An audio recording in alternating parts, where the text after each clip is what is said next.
नमस्कार दोस्तों, स्वागत है आपका आज हमारे इस खास वीडियो में, जिसमें आज हम बात करेंगे दिल्ली में चलाए जाने वाले यमुना के सफाई कार्यक्रम के बारे में, जिसे दिल्ली की नई मुख्यमंत्री रेखा गुप्ता के नेतृत्व में जोर शोर से चलाया जा रहा है। यमुना नदी, जो गंगा की सबसे बड़ी सहायक नदी है, दिल्ली के लिए जीवन रेखा है, लेकिन आज यह प्रदूषण की मार झेल रही है। 21 मार्च 2025 तक यह अभियान नई ऊर्जा के साथ आगे बढ़ रहा है। इस वीडियो में हम यमुना की ऐतिहासिक पृष्ठभूमि और उसकी प्रदूषण की कहानी और मुख्यमंत्री रेखा गुप्ता के प्रयासों के बारे में विस्तार से बात करेंगे। तो चलिए शुरू करते हैं। यमुना नदी का इतिहास बहुत गौरवशाली रहा है।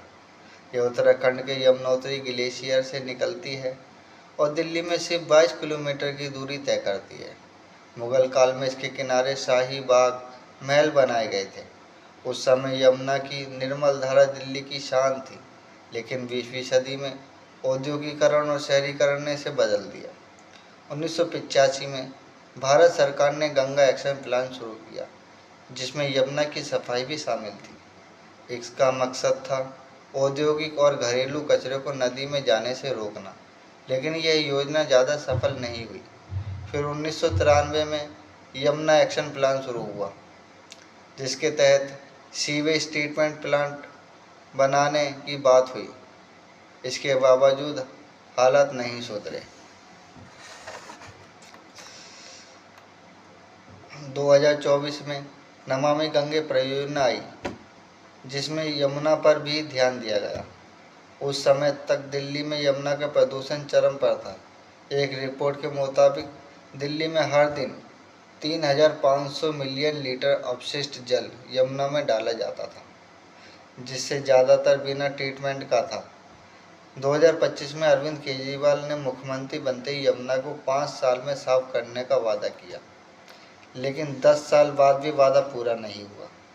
अब 2025 में मुख्यमंत्री रेखा गुप्ता ने इस चुनौती को स्वीकार किया है। आज यमुना की हालत देखकर मन दुखी होता है। दिल्ली में इसके 22 किलोमीटर के हिस्से में यही सबसे ज़्यादा प्रदूषित हिस्सा है। Council on energy, environment and water (CEW) की एक रिपोर्ट के अनुसार दिल्ली में यमुना का कुल प्रदूषण 79% हिस्सा आता है। 2024 में दिल्ली का सीवेज उत्पादन 1300 मिलियन क्यूबिक मीटर था और ट्रीटमेंट क्षमता सिर्फ 80% थी।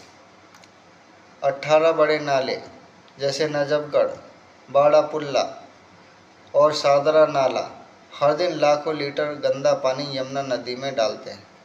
एक सर्वे के मुताबिक कई जगहों पर यमुना का ऑक्सीजन लेवल शून्य हो चुका है, जिसमें मछलियाँ और जलीय जीवन खत्म हो रहे हैं। औद्योगिक कचरा और सीवेज धार्मिक गतिविधियों में फेंके जाने वाले सामग्री इसका मुख्य कारण है। 2015 से 2024 तक यमुना की सफाई के लिए 8,000 करोड़ रुपए से ज़्यादा खर्च हुआ, लेकिन नतीजे सीमित रहे। अब रेखा गुप्ता की सरकार ने इसे प्राथमिकता बनाया है।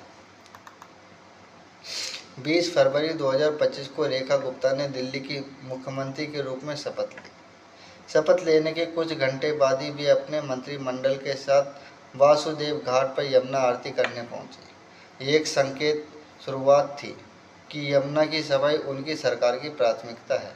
बीजेपी ने 2025 के विधानसभा चुनाव में वादा किया था कि वो यमुना को साफ करेंगे और इसके किनारे रिवर फ्रंट बनाएंगे। 16 फरवरी 2025 को सरकार बनाने से पहले यमुना की सफाई शुरू हो गई थी। ट्रैश स्कीमर्स, वीड हार्वेस्टर और ड्रेज यूटिलिटी क्राफ्ट जैसे उपकरण नदी में उतारे गए। 11 मार्च 2025 को रेखा गुप्ता ने कहा, हम यमुना की सफाई में एक सेकंड भी बर्बाद नहीं करेंगे। जल्दी दिल्लीवासी यमुना के किनारे काशी जैसी भव्य आरती देखेंगे। सरकार ने कई ठोस कदम भी उठाए। 18 बड़े नालों को सीवेज को ट्रीटमेंट प्लांट से जोड़ा जा रहा है। नई ट्रीटमेंट प्लांट की योजना बनाई गई है। फैक्ट्री पर सख्ती की गई है। पुनर्जन के लिए एक विशेष फंड बनाया गया है। साबरमती रिवर फ्रंट की तर्ज पर काम शुरू हुआ है। 6 मार्च 2025 इंडिया टुडे कॉन्क्लेव में रेखा गुप्ता ने वादा किया कि 3 साल में यमुना साफ होगी और उसमें क्रूज कार्यक्रम होंगे। अब तक 1300 मीट्रिक टन कचरा नदी से हटाया जा चुका है। मार्च 2025 तक यमुना स्वच्छ अभियान तेजी से चल रहा है। दिल्ली के मुख्यमंत्री प्रवेश वर्मा ने बोट क्लब, सिग्नेचर ब्रिज और ITO छत घाट पर सफाई अभियान की निरीक्षण किया।